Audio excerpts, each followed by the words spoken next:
What's going on, everybody? This is Mr. Woodsmoke, and I'm coming to you with another video.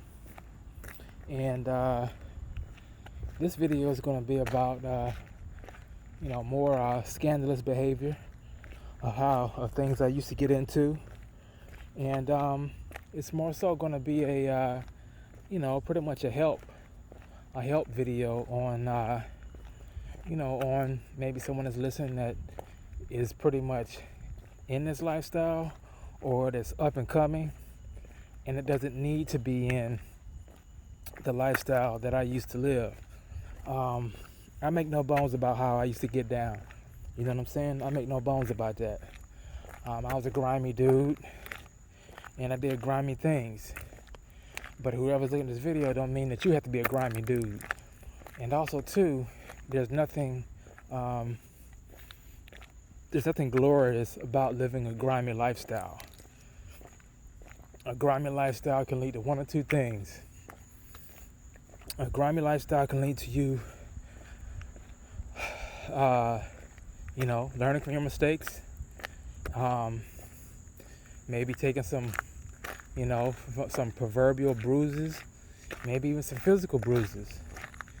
That's one thing you could learn, and also there are a lot of things that on the second half of that you can learn the hard way, and you cannot make it from that lifestyle. Something tragic can happen, because anything you do that's going against someone, it could have a fatal result. But basically what I'm here to talk about today is messing with married women. And I know a lot about that. You know what I'm saying? Now, back in the day, I never targeted married women. You know what I'm saying? I mean, I wasn't like, I know a lot of people, out here, they target married women because they like, well, you know what? They, hey, they don't want no attachments. You know what I'm saying? I wasn't like that. I didn't target, married women. But if a woman told me that she was married, it wouldn't faze me not a bit. You know what I'm saying? And back in the way I used to look at it, I'm like, wow, I'm hollering at this man's wife, man. You know what I'm saying? Like, I'm the man. Like, this nigga over here not even knowing that I'm piping this old lady down. You know what I'm saying? I thought it was cool, but it wasn't cool, and it could have ended badly for me. But I'll give you guys a couple of stories of how I was in relationships with married women, and the whole time God was trying to tell me to stay away, but I wasn't listening to him. You know what I'm saying? So years ago when I was in the Navy, I was stationed at Little Creek, and if those you don't know, that's in Virginia. It's in Virginia Beach. And anyway, one day I was on base, and I was at the car wash at Gate 5. I don't know if you guys, I doubt if you guys even know where this at. But anyway, Gate 5 at Little Creek, if you go in on that and you make that first right, there's a gas station there. Okay. So, I'm at the gas station over like that. I mean, I'm sorry, it's a gas station, but it's a gas station / car wash. So anyway, I'm at the car wash, washing my ride. I think at that time I had a Nissan 240 SX SE. You know what I'm saying? Nice sports car. And so anyway, sorry about that, guys.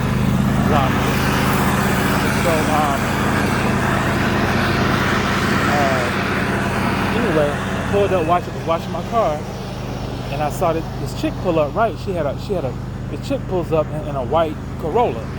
It was like a late model Corolla. And so she get out, and I'm like, dang, yo, this chick is tight. I mean, she was bad. And so anyway, I'm like, man, I got to try to make a move. So me, I'm like getting on making sure, my breath straight, making sure, my game is tight. I ain't got no boogers in my nose, I got to make sure, I got to make sure my game is tight. And so, so anyway, I stepped to her. And she was bad. She was banging, a little short, had a body on her, a little midriff, like a little midriff shirt, just banging. So I started spitting game to whatever like that, and she was eating it up, laughing and I was chopping up with her.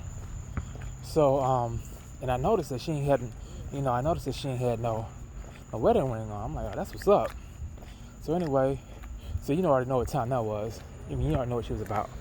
So anyway, so I kept talking to her and everything like that, and got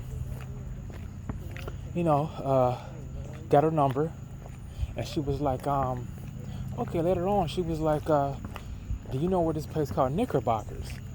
And if any of you guys know Little Creek, there's a place that all the Navy wives go when their husbands out to sea. It's called Knickerbockers. So anyway, I'm like, yeah, I can meet you out there. So anyway, we go to Knickerbockers or whatever like that. I meet her at Knickerbockers, and so I met her in the parking lot, and man, the conversation was so good. We didn't even go inside Knickerbockers. You know what I'm saying? Like, that's how good the conversation was. The conversation was that good, we didn't go inside. So, I was chopping up, talking to her, whatever, and she was like, there's something I gotta tell you. And I'm like, what you gotta tell me? She was like, there's something I gotta tell you. I'm like, what? I'm like, you can tell me. I'm like, hey, listen, baby, you can tell me, And I had a feeling that something, like she had a kid or something like that, or for some reason it didn't cross my mind that she was, that she was married. I guess because I didn't see the ring. So anyway, so she kept saying that, and then we started talking about something else. And then I'm like, I brought it up. I'm like, hey, so what'd you tell me? And she was like, you promise you're not gonna look at me any different, right? I'm like, nah. Then it started to kind of like hit me. I'm like, oh, this chick married. Like when she said that, I'm like, okay, she married. And then she told me, she was like, look, I'm married. She was like, but my husband is on deployment. He's on the USS Saratoga. And I didn't know anything about their schedule. I mean, I didn't care about that. Look, my shit was in. So, I ain't care about that nigga, you know what I'm saying? And so she was like, well, do you, hold on one second. Excuse me. Man, ragweed. And so, so anyway, I'm like, wait, what I gotta do with me? And she was like, okay, as long as you don't look. I'm like, nah, I don't look at you a certain way. And she was like, yeah, we going through a lot and all this kind of stuff like that. I'm like, yeah, baby. I understand, baby. You know what I'm saying? I'm with you, baby. I got you, baby. Saying all this, whispering all these sweet nothings in her ear. You know what I'm saying? In her ear. So she was like, okay. So she was like, and I was like, well, look. She's like, you want to come by the house? She's like, you want to come over? And I'm like, yeah, but I got to run on my ship to pick up some things. And she was like, okay. She's like, I'll follow you over to your ship. So I'm like, cool. So I go over to my ship, pick up like my, like a little overnight bag or whatever, because I'm thinking to myself, I'm about to pipe this chick down, all the way down. You know what I'm saying? So I go to my ship, come back, and so we out there in the parking lot of where my ship was, and we out there talking, right? So we talking and everything like that, and this chick she's starting to get real touchy-feely. We start kissing and stuff like that. I'm like, yeah, that's what's up. We start kissing and just talking, just being real. A lot of PDA going on, public displayed affection. So, I'm chatting her down, and we talking and we kissing and holding each other and all that good stuff, whatever like that. I'm like, yeah, that's what's up. So anyway, she's like, are you ready? I'm like, yeah. I'm like, let's go. So we go back to her apartment. I forgot where our apartment was. This has been a while ago. And so we go back to her apartment. I'm sitting there. She's like, you want anything to drink? I'm like, nah, I'm good. I'm good. She's like, okay, let me know if you need anything. I'm like, so next thing you know, we on the couch, man. And when I get over there, I noticed that she had like a parakeet. And I'm like, oh, wow, you got a parakeet. I'm like, that's cool. I'm like, years ago, I'm like, when I was a kid, we had a parakeet. And she was like, yeah, he's been in his cage all day, and I'm gonna let him. I'm like, yeah, that's fine. You can let him fly around or whatever like that, because I understand that bird get cage fatigue. And so she's like, yeah, I let him, fly around or whatever. So anyway,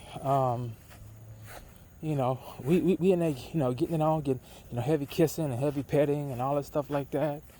And next thing I know, I start to lay her down on the couch, right? Like I'm on top of her, and I'm starting to lay her down, and I'm kissing on her and, about to filling her up and all that stuff like that. And I'm like, man, it's about to be on there popping, you know what I'm saying?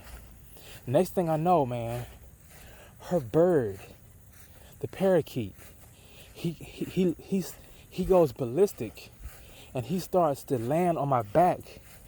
And next thing I know, I'm like, she's like, what's wrong with him? I'm like, I don't know. I'm like, he never acts like this. And I'm like, yeah. I'm like, okay. So I move, and then he moves. I'm like, okay. So we get back to getting heavy again. This bird flies down and lands on my back again, on my shoulder, and craps on my shoulder. He takes a dump. This bird takes a dump on my shoulder. Right then and there, I said, you know what? I really wasn't in the whole God thing. At that point, I was kind of like borderline atheist. And I said, at that point, that was God right there telling me that I need to go. I got to go. I got to get out of here. I got to go. And so at that point, I said, she was like, what's wrong? I'm like, listen, that I came to my senses then. I came to my senses at that point, and I got my stuff and I left, and I never called her back. That was a moment where I do believe that there was a divine intervention there. I don't know why. I don't know if that guy's ship was supposed to come back early. I don't know. But that bird, God, I truly believe that through God, that bird possibly saved my life. You know what I'm saying? And so, never went back, and I thank God that nothing bad happened to me. You know what I'm saying? That was one instance. And in another instance where I messed with a married chick, man, it's been quite a few of me hollering at a married chick, but so this one chick that I was messing with, this is when I was living in Maryland. I was living in Germantown, Maryland. I was stationed at in Maryland, in Bethesda. And so I met this chick or whatever like that. But the thing of it is, the chick, her mom worked. Her mom worked at her mom worked with me. Her mom worked in the hospital with me. And I would go up to her mom's office because I did a lot of work and stuff like that around the hospital. And I talked to her mom. And one day I noticed, this is how we met. So one day I noticed, I was talking to her, and I'm like, man, wow, you have a gorgeous daughter. She had a picture of her on her desk. I'm like, wow, you have a gorgeous. She was like, yeah, she's single. And I'm like, man, she's single? She was like, yeah. She was like, but she's single, but she's she said she's separated. I was like, wow. She was like, but if you want, I can tell her to give you a call if you want, but I'm letting you know she's separated. And I'm like, hey, I understand, she's separated, and I'm just, hey, I just want, we can just be friends, we can just. She's like, okay. So anyway, she gave me, her daughter, she gave her daughter my information, and her daughter ended up calling me. And so we ended up talking and whatever like that. Like, they had some type of family day and friends day where I used to work. So she hit me up. And so I started, chopping it up with her and everything like that. And we had the Love Family and Friends Day, and I met her, and she was banging. Now, she was fine. She was fine. She's I don't know what she was mixed with, but she was mixed with something. And but she was banging, bro. I mean, she was banging. I think out of like majority of the chicks that I had, I think she was like dangling like a 9.5. But anyway, so me and her started getting hot and heavy and all this kind of stuff like that, and things progress, and so I move in with her. I move in with her. But before I moved in with her, she told me about her husband that she was separated from. She said this is after I moved in, because I didn't hear too much about him, and I moved in kind of quick. You know what I'm saying? I mean, I was ready to, I'm like, yeah, let's do this. I'm like, yeah, I don't know too much about you, but you're fine, so that's good enough. So anyway, that's what my level was. If you was fine and you had a decent brain in your head, yeah, I'll move in with you. Separated, man, I didn't care. So anyway, this chick, she ended up I ended up moving with her, whatever like that, and it was financially good for her, because I was kicking off on some of that money that I was getting for the military, so everybody was happy. But then after you move in, you slowly start to peel back the layers and slowly start to find out what kind of girl you're dealing with after the fact, of course. So she told me that she said, I think we were talking one day. She was like, yeah, about my ex-husband. She's like, he's real possessive. He's real possessive, and I need you to do me a favor. When you park in the complex, I need you to do me a favor. I need for you to take your car and park it on the back end. I'm like, the back end? She was like, yeah, because if he sees your car, he might approach you. He might approach you or whatever. And so I'm like, okay. So that was a little bit disheartening. I didn't want to hear that. That's the last thing I wanted to hear with that. So that kind of set the tone about, am I gonna walk outside one day and this dude's got a pistol in my head, a pistol in his hand, ready to take me out. So I didn't like that. Then while I was with this woman, she was showing some signs of being unstable. So while I was with her, me and her would have like these arguments, and she would, we'd be talking, and next thing I know, she would be like 0 to 100 like in seconds. I never forget one day when I was home, and I was like in her watching TV in the living room, and she comes home from work, right? And she's in a good mood or whatever like that. And so she goes in the room. I'm like, hey babe, what's up? Whatever like that. She's like, hey babe, what's up? And she was like, so she goes in her room, and she turns on the, and she goes over there, and she turns on the lamp, and the lamp doesn't work. And she was like, Dennis, she was like, the lamp's not working. And I'm like, yeah, I noticed that when I got here. I don't know what was wrong with it. I'm like, maybe something's up the bulb or something, but I don't know where your bulbs are. So I'll wait to get on. She's like, you broke my lamp, didn't you? And I'm like, what do you mean I broke your lamp? I'm like, no, I just told you that, and before I could finish, she was like, you broke my lamp. You broke my lamp. And she starts wailing on me, like all of her might. She starts to throw bombs at me, like straight up like bombs, like basically like to the point like where she was like fighting like I had like was trying to like take her newborn or something like that. Like she was going off like full throttle. She was full throttle on me, like hard, you know what I'm saying? Like to the point where I'm like basically having to like fend her off like a grown man. Now, she's short and she's short and she's short and thin, right? Slim. But she was throwing some dang on haymakers, man. And at this point, she caught me off guard. So I had to like hold her, and I took some blows, you know what I'm saying? I took some blows, because it was like out of nowhere. And she was going off, and she says, "I'm gonna tell my mama you attacked me. I'm calling the cops. You attacked me. Get off me." I'm like, what are you doing? And I'm like, what are you talking about? Like, what is going on?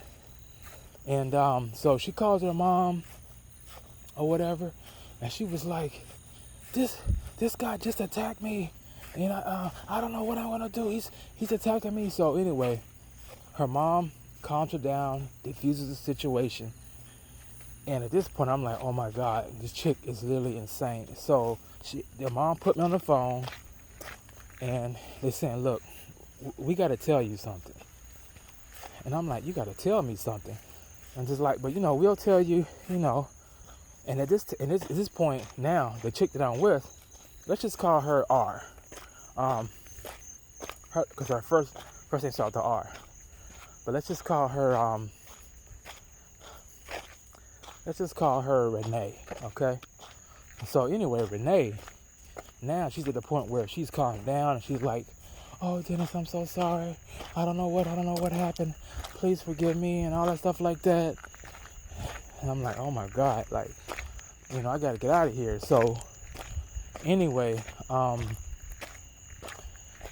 days pass, and I'm like, well, maybe that was just one of the, you start to try to like justify things at that point.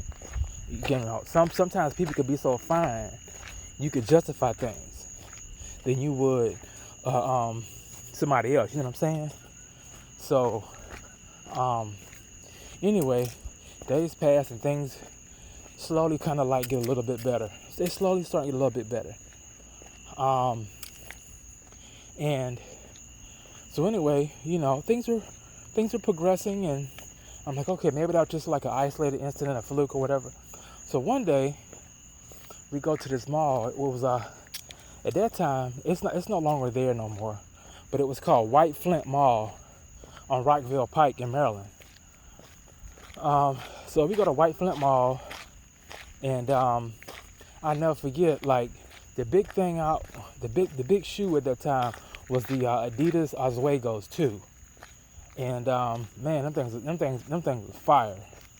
So so we got a Foot Locker in White Flint Mall, right? And we go in there, and her birthday was coming up, right? Renee's birthday was coming up. And I'm like, yeah, I want to get her those Oswegos too, you know what I'm saying? But I'm going to get it for her. Her birthday was like 3 days away. And I already knew she liked them, but I'm like, I want to go in there just to show her. I'm like, yeah, you like, just show it, if she liked them, right? So anyway, we go over there, and to the shoe rack where the female shoes are, and we start looking around, and I brought over the Oswegos, and she was like, "Oh God, I love those so much." I'm like, yeah. I'm like, okay. You never know. These might be coming your way soon. You never know. So I kind of, dropped some little subtle hints or whatever like that. And she was like, "You're not gonna get them for me today?" I'm like, nah. I'm like, you never know. You never know. Your birthday coming up or whatever, and you never know what you might get. And she was like, "Well, I want them today." She was like, "Why would you show these to me today and I'm not gonna get anything?"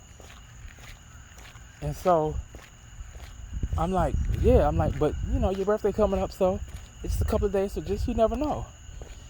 So she walks over to where the shoe was. She takes the shoe, and she slams the shoe down inside Foot Locker on the little stand it was on, almost breaks the stand. And she was like, well, I want this shoe right now. And I'm like, yo, at that point, I was done. At that point, I was like, yo, I can't. But I'm trying to de-escalate the situation inside Foot Locker. So she's like, I want the shoe now. And I'm like, listen, let's go. I'm done. And she was like, she said this in the middle of Foot Locker to me.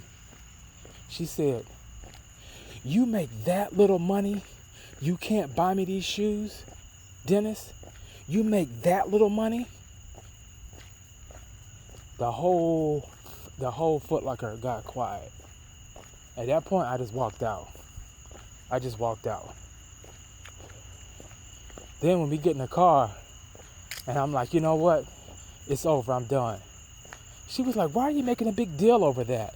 She's like, you're such a pussy. Why'd you make a big deal over that? It's no big deal.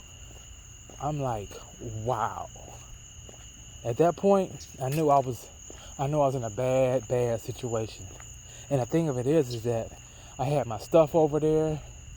You know, she was separated. She had a kid. You know what I'm saying? And so what I did was, man, I prayed. I said, God, I gotta get myself out of this situation, cause I didn't want this chick to say that I did something to her. I mean, she was that vindictive, and I knew that I just couldn't pull out like that, cause she would have caused a scene, and who knows, she could have did something real foul. You see what I'm saying? So what I did was, I never forget. It was New Year's night, right? She's like, well, I'm going to my mom's house, so if you want to come over there, you can come or whatever. I'm like, nah, I'm good. So then, and at this point, I was like an atheist. I wasn't into no God stuff like that, you know. But that night, I prayed to God. I'll never forget. I was on her couch sitting there, and I'm like, God, please get me out of this situation. God, you know I don't talk to you or whatever like that, but I prayed. I'm like, God, get me out of here without anything bad happening to me. This woman is crazy. So anyway, I asked God to help me. And what I did was, after I calmed down my thoughts and stopped being like basically, you know, just kind of like hysterical, I calmed down and I thought about my way of getting out of the situation. And so what I did was, I think it was 2 days after that, I went to work. But one day I told my job, I'm like, look, I'm not gonna be in it was like during the week. And I knew that week that she was gonna be working. So what I did was, I got up that morning, went out, got on my uniform, and went to like I was going to work, right? Went and got at that point, I had already went to an apartment complex and had all that stuff up for the apartment complex over where I wanted to go to. And I already had that done. Like the beginning of the week, like I went to the apartment complex, I already put, my down the lease and everything. And so I already had that ready to go. So I think that Wednesday when I woke up, I got up, hey babe, I'm about to go to work or whatever like that. And she's like, okay, cool, whatever. And so anyway, I went like I was going to work and went straight to the U-Haul place in my uniform. Came back, got all my stuff in the U-Haul, packed it all up, everything. And the weird thing is that right when I had the last load, I was putting it in the U-Haul. Guess who pulls up? It was Renee. She had came home on her lunch break. And she was like, what do you think you're doing? And I said, I'm moving out. I said, here are your keys. digged in my pocket, got her keys, and I said, I'm moved out. I said, but I tried to defuse the situation. I'm like, I'm just moving out. This is just temporary. Knowing good well it wasn't. And I said that, look, we can still keep our relationship or whatever like that, knowing I was lying, because I didn't want to make it think like I was like leaving for good or whatever like that. But I'm like, as a matter of fact, maybe this weekend we can go to Bennigan's. That was our favorite spot. And we can have, get some dinner or something. After that, when I gave those keys, I never spoke to her again years later. You know what I'm saying? Years later. And so that was just another situation where I shouldn't have been in. I should have never got involved with this chick. And that speaks on the behalf of two things. Don't be quick to move in with a chick. Matter of fact, don't shack up with a chick. Don't ever do it. Because that's not what God intended. If I had would have taken my time and talked to God about it and dated her and courted her, I would have saw all of those signs. I wouldn't have had to be blindsided, and I would have had to do things the wrong way. God forbid that anything could have happened. She could have said that I beat her, raped her. You know what I'm saying? Her ex-husband could have had the key, because you know how ex-husbands do. They be having that spare key. I'm laying in the bed with her, or I could have been piping her down, and her ex-husband her husband could have came in there and blew my brains out. You know what I'm saying? And guess what? He would have been in the right, because technically he was still her husband. So I don't know what God prevented, but I thank God that he did. You know what I'm saying? So, guys, just be very careful on who on married women. Stay away from them. Stay away from them, man. I'm telling you. I'm sure, my situation might be mild compared to other situations. And, and that's just two. I've been with other married women, but that's just two off the top of my head right now that I'm talking about. But guys, whatever you do, stay away from married women. You know what I'm saying? That marriage is it's a sanctity between them and God. And when you are with a married woman like that, you are playing with the sanctity of God.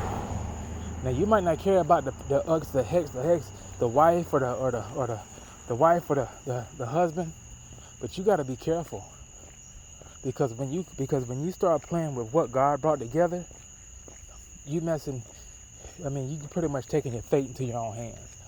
So all I'm saying is that anybody listening here, stay away from married people, stay away from anyone that's separated, and that's my advice to you.